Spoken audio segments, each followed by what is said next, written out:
Why am I always so calm? Let's talk about it.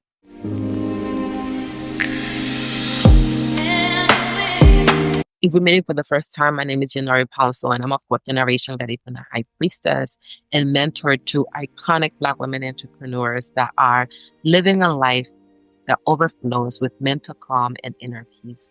And to me, it's important to do this because I know the vibes. I know what it's like to lead a business. I know what it's like to be somebody's partner, to be somebody's mother, to be somebody's caretaker, and to feel like you got to put yourself at the end of the to-do list because of all the things that are calling your attention. And I also know that that doesn't have to be your story. I know what it's like to be on the other side of that. And I desire for you to experience that because when you know what it's like to have that calm, you'll know what it's like to be on the number one spot of your to-do list. You know what it's like to care for yourself without feeling guilty. You know what it's like to care for others out of love, not obligation. And you get to experience yourself in a way that you've been yearning for.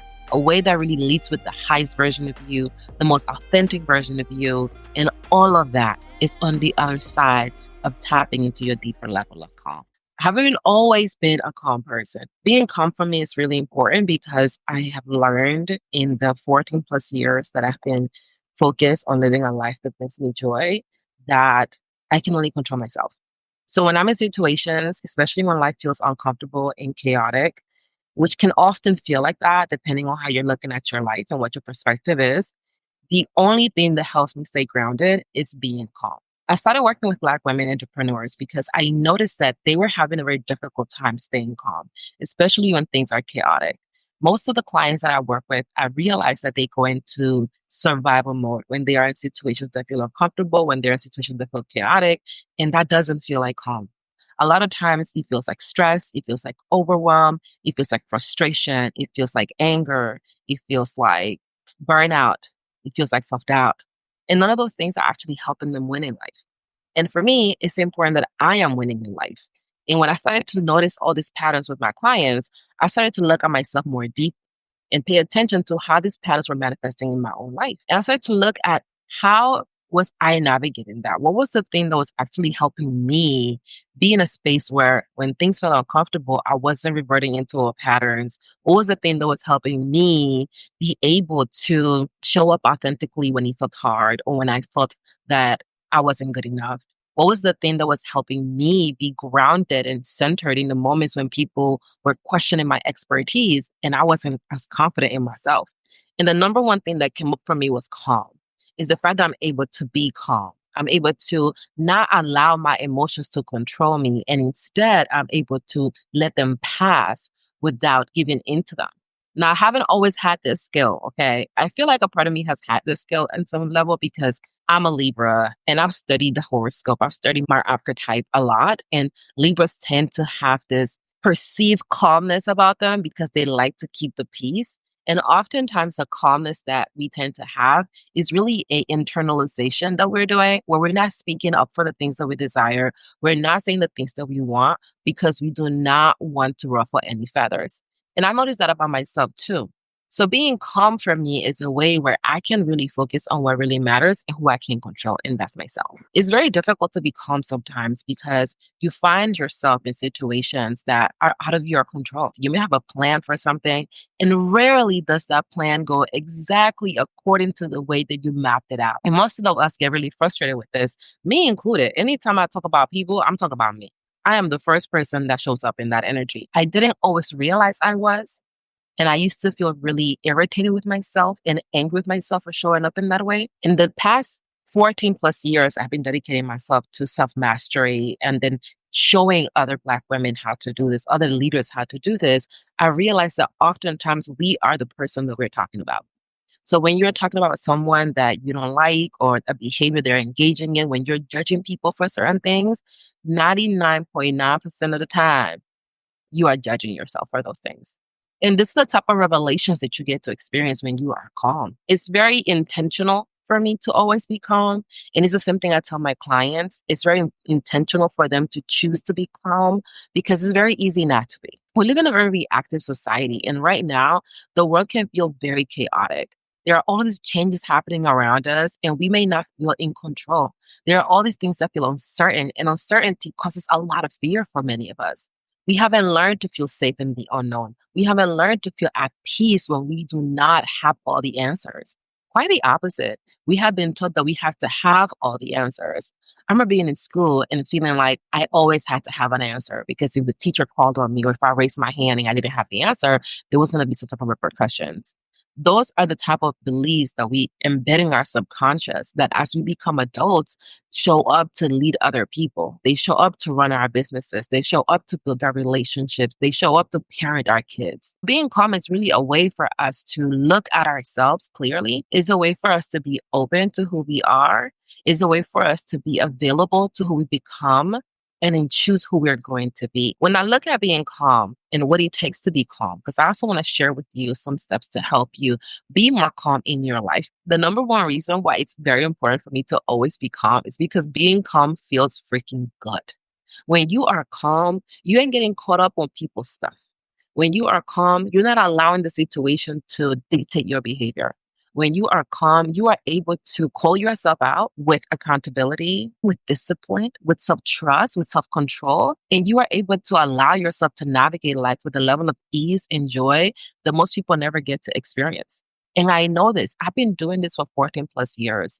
I learned to be calm at a really young age. And it wasn't because I was this type of kid that really wanted to be calm and grounded. No. I learned to be calm as a coping mechanism. My mother was a dancer. So while she traveled as a dancer, my grandmother told her that she would take care of me so that she would have to be worried about who was watching me. And in theory, this is wonderful. And it actually was really wonderful. I was able to connect with my culture that got it from the culture. I was able to learn to speak the language. I was able to learn to cook our foods and really embrace our customs and traditions. It was dope. On the other hand, the land where I grew up, I lived with a bunch of people. There were my two aunts that raised us, and they had kids. And then there were those of us that had parents that were part of like the family that were traveling. But some of them were in the States, some of them were in other parts of the country that also stayed with the family. So when you count all of us, there were about 15 of us on this one plot of land. There was space, not that much space. If you're the type of person that likes to have their own space, you're the type of person that likes to have their own room, if you're the person that doesn't like to share, you would have not enjoyed living in that type of environment. Because it sounds cute to be living with 15 of your cousins and spending time with them and kiki at the family reunion. It's not the same when you're with them 24/7. It's a completely different environment. And the way that I learned to navigate all of those emotions was through being calm. And being calm for me as a kid wasn't necessarily this evolved, gentle way of I see calmness today. It was internalizing. It was not speaking up for myself. It was focusing on how other people were feeling so that I can navigate the entire situation because there was a lot going on in this land with all these people. Now, as an adult, I see how that experience laid the foundation for me to be calm, for me to be able to see people's emotions without becoming those emotions, for me to be able to be responsive instead of being reactive, for me to be able to not get caught up on how other people feel. So for me, it was a coping mechanism. And as I grew older, especially in the last 14 years that I've been really grounded on self mastery and self trust, I've been able to hone in this calmness that I already had since I was a kid and transform it, transmute it to support me into being calmer in a healthier way. A way where I'm taking my power back. I advocate for myself. I do not silence my intuition. I'm not afraid of what's going to happen when I speak up for myself. That's what I've been able to do with the foundation I set when I was a child. Because when I moved to that land, I was about 4 years old and I lived there for about 5 years. And a lot can happen when you are in a space for 5 years as a kid, because those are my pivotal years. The pivotal years are year 1 through 7. A huge chunk of that time, I spent it at that land. And that's how I learned to be calm. Now, as an adult, my relationship with calmness has shifted. Now I see calmness as really a beautiful dance with co-creation. I'm able to be calm. And because I'm able to be calm, I'm able to learn a lot about myself. I love to learn about myself, which is another reason why I am always calm. Because when I'm calm, I'm able to see myself clearly. I'm able to pay attention to my patterns of behavior. I'm able to feel my feelings without becoming them. I'm able to see how other people are navigating their feelings and not take that personally, I really learned to take things personally. I learned to make things about me when they had nothing to do with me. And it wasn't until I read the Four Agreements in 2018 that I began to realize how unhealthy that was for me. And I had the courage to begin to do something about it. None of that would have happened if it wasn't because I have developed a level of calmness as a base. And my clients, they always talk about this. They always talk about how much they admire my ability to be calm, how much they desire to tap into that calm for themselves. That's why I dedicate myself to this work, because I want them to have the tools to bring that possibility to reality. Being calm is not always easy. It is a very intentional, a very strategic, it's a very focused way of being. And it brings quite a bit of joy. That's why I love it and why I do it, even when it feels uncomfortable, even when it feels hard, because it's very joyful to be a calm person. When you enter the space, it doesn't matter what's going on, you are able to identify the calm. You're able to ground yourself in calm when other people are freaking out. In 2022, I hosted my first mastermind retreat for a cohort of my mastermind clients. And this was in person. It was a luxury retreat I put together. We were on the water over in Fort Lauderdale, where I was living at the time. I rented this mansion. We had a private chef. I mean, it was a whole vibe. It was giving. The first official day of the retreat, my sister, who was there to babysit my son and to be part of the support team, got sick. Her back blew out. Now the girl ain't in the bed. She can't walk. She can't stand.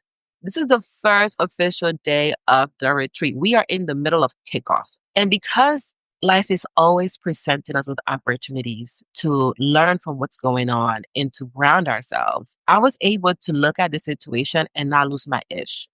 I was able to step away from it for a second and be intentional on how it's going to show up. I could have easily lost it because my clients are there, the team is there, we have an agenda, we got a plan, and now the plan is completely out the window because my sister is not well. So who's going to be with my son? So I took a deep breath, and I remember that one of my clients at the retreat was a top emergency doctor in the country.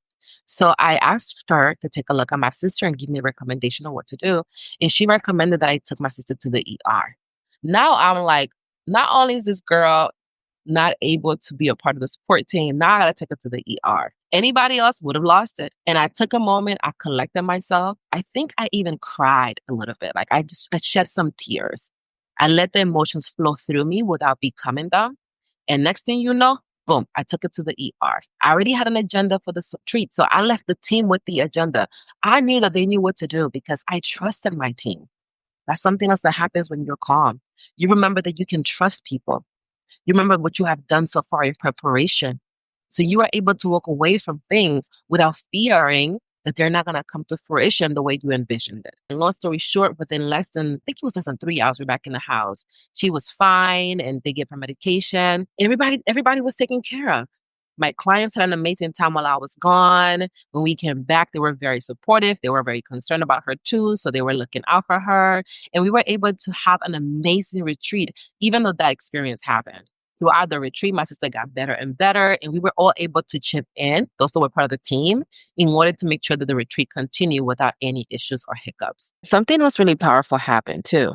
A few months after the retreat, one of the clients that was present at the retreat had a similar situation happen to her. They were at a restaurant or a dinner for a loved one's birthday, and the persons who had the birthday ended up fainting at the dinner. And I remember her calling me and telling me about this experience and saying, listen, when this happened, all I can think about was the time that I was at the retreat with you and I saw how you handled your sister's situation when she had to go to the ER. And in that moment, I was able to glean from that experience and pull my own confidence and self-trust from that experience so that I can stay calm and grounded while everything happened around me at this birthday dinner. So thank you for being the way you are and for leading by example, because I was able to grow from that experience and utilize the things I saw you utilize in that experience in my own life. That's what you're able to have and to experience when you have calm in your life, when you are always calm. And the beautiful thing about being calm is that it's a skill. And because it's a skill, we can get better and better at it over time. People don't realize this. So they are often giving into their emotions because they think that it's about being reactive. They think that it's about fighting. They think that it's about doing things all the time. So they don't give themselves the space to be calm, to be quiet, to be still. Most people look at stillness as a waste of time. I know because I used to be one of those people. I used to say, I don't got time to meditate. I don't got time to quiet myself. I don't got time for this and for that because I'm like, I got things to do. If you're new here, I grew up in New York City when I moved to the United States. And when I grew up in New York, you quickly learn that you gotta move. You don't got time for nothing because you are busy and you gotta go, go, go. That's the culture of New York. And I love New York. At the same time, I didn't realize how much that culture was embedded within me until I left the city. So knowing that about myself, I've learned to look at myself differently, and calm has been at the heart of that. So I want to share with you my top 3 strategies for always being calm so that you can take it and implement it. Before I share the strategies with you, I'm going to give you a disclaimer. Do not take my words for this. Go on your own and put it to practice. Apply what I'm going to share with you because when you apply the things I'm going to share with you, you're going to see the difference. If you're only consuming things, you're not going to feel more calm. If anything, you're going to feel more frustrated because there's going to be more things that you could be doing that you're not doing. And instead, you want to put yourself in a position of power. And that comes from application.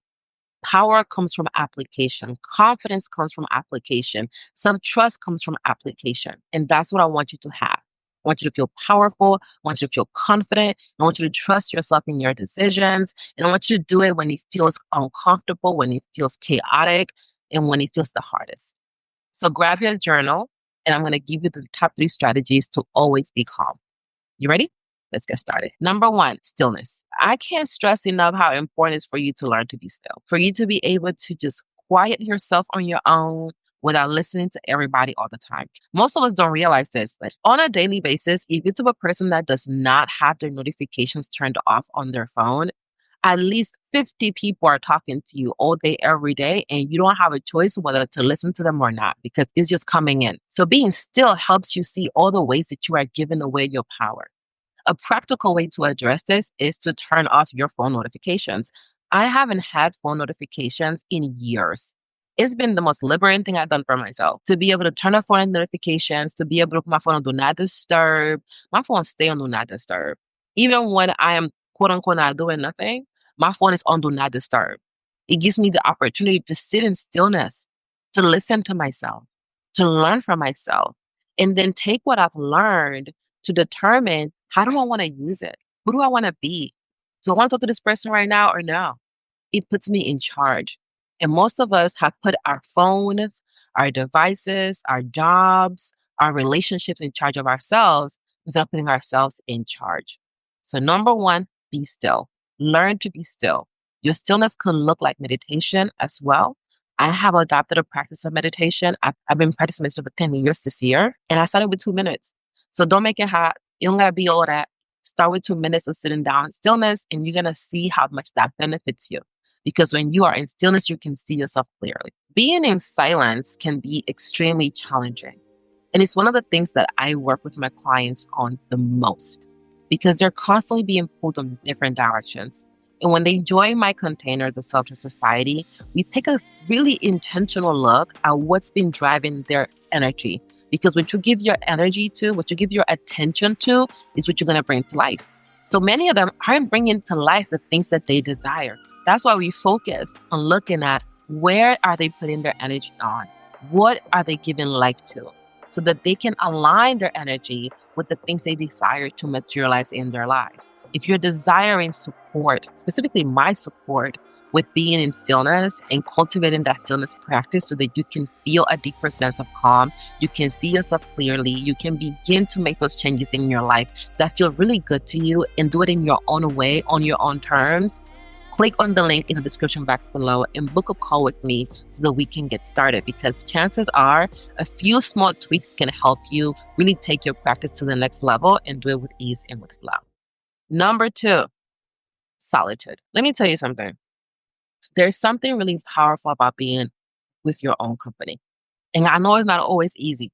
I don't want to pretend like it is. When I was living in Washington, D.C., and I was experiencing depression after my favorite uncle was murdered here in Honduras, I was having a very difficult time being in my own company. I didn't know who I was. I was lost. It was all about the titles. I'm somebody's wife. I'm somebody's sorority sister. I'm a director of communications. I'm a director of membership relations. I'm this, I'm that. I'm somebody's daughter. I'm somebody's sister. I was just so lost in all of these hats I was wearing. I didn't know who I was. And when you don't know who you are, it's very difficult to be in your own company because you don't want to be there. You don't know who you're going to find. You don't know what you're going to see.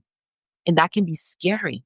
And most of us are scared of the unknown. And if we don't know ourselves, we have this fear of discovering ourselves. And learning to be in the presence of your own company is a powerful way of developing a practice of calm because you learn to be good with who you are. There are a lot of things that you might not like about yourself. For me, there were a lot of things I didn't like about myself.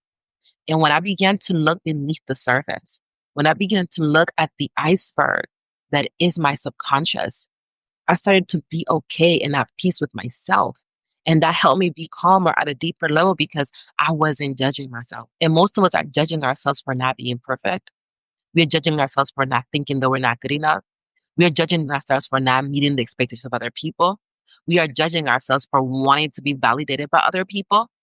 And this is why it's so important that we are able to be within our own company at a peace with ourselves and willing to experience ourselves so that we can get to know ourselves. And in knowing yourself, you can find the peace that comes from within, the calm that comes from within.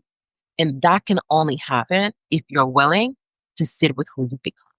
So you can decide who you will be and how you will become that person as you move forward. First, you want to be in stillness. Then you want to be in solitude. And the last thing I want to share with you is you want to learn to accept yourself for who you are. This is like one that really turns things around for you. Oftentimes, when we begin to develop a deeper calm practice, we may sit in stillness and listen to ourselves, listen to our inner voice. We may then go and be alone in our own company and not let other people's voice dictate who we're going to be. And then we fall into this trap, the trap of judgment, the trap of feeling like we got to be perfect, the trap of feeling that it's all or nothing.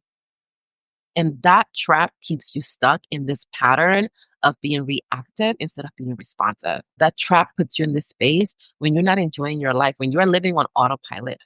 That trap puts you in a position where you're looking at your life and you're wondering whose life is this? And even if your life is amazing, to you, it isn't. And you don't allow yourself to enjoy all of the work that you've done to have the life that you have. Accepting yourself, what does that mean? It truly means to meet yourself where you are. If you're the type of person that is desiring to take their business to the next level and you find yourself questioning your decisions, be okay with that.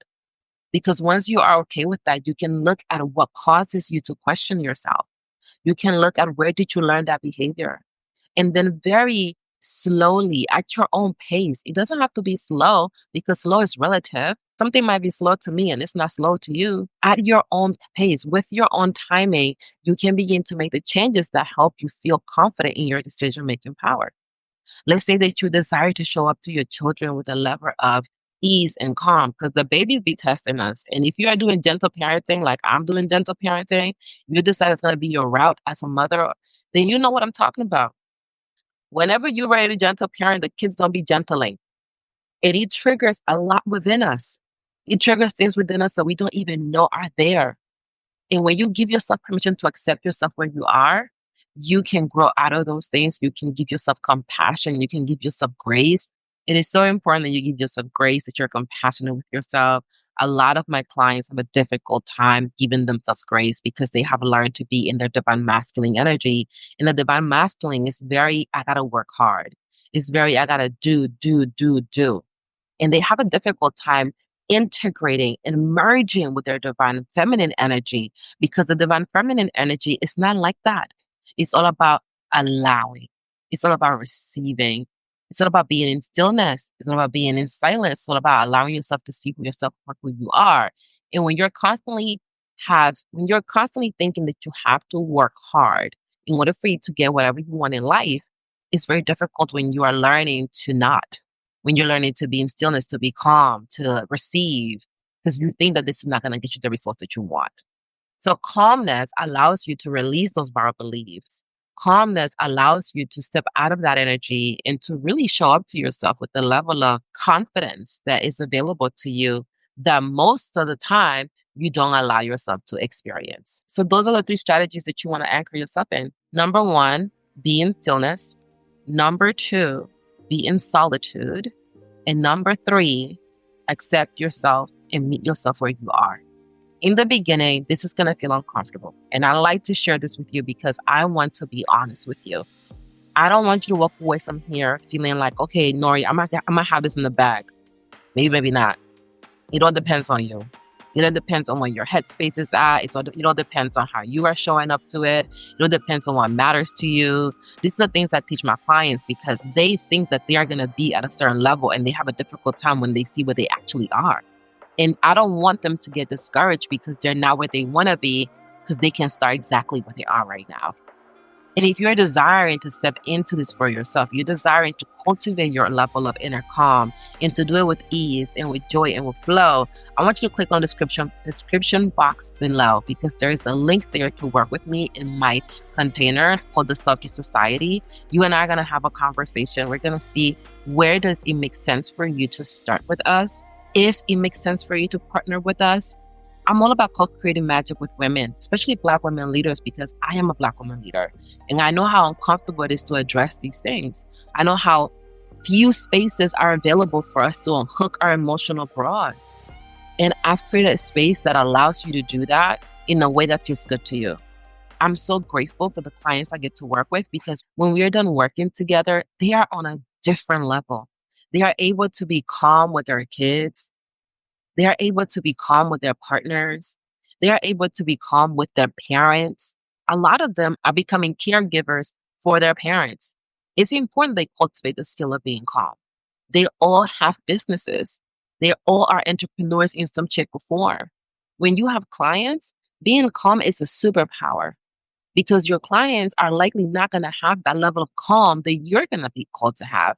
They're going to be focused on themselves, on what matters to them. And then you'll get to determine that their emergency is not your emergency. And you get to determine what's the best way to support them without sacrificing yourself, without putting yourself on the last spot on your to-do list. And to me, that's what joy is about. It's about you being able to live a life that lights you up, live a life that takes your breath away without sacrificing your inner peace, without sacrificing your self-care, without sacrificing your self-love, and truly grounded in self-trust. That's the life I live, and that's the life that I also want for you. One of the things I see with my clients, even when they are being still, even when they are being in solitude and not letting the notifications tell them what to do, even when they are being themselves what they are, oftentimes they have a difficult time being able to tap into their inner calm because, especially when it feels hard, because they don't know what it can look like. And that's why on the screen right now, there is a video where I am talking to one of my clients where we specifically dive into what it was like for her to experience deeper levels of inner peace and calm. By watching this video, you're going to be able to learn what does it look like so that you can take all this theory we just talked about and put it into practice by having the specific examples to look for. Thank you for joining me today, mis amores. My name is Yanari Ponso. I am a fourth generation Garifuna high priestess, and I'm here to make sure that you see things clearly. Hasta luego.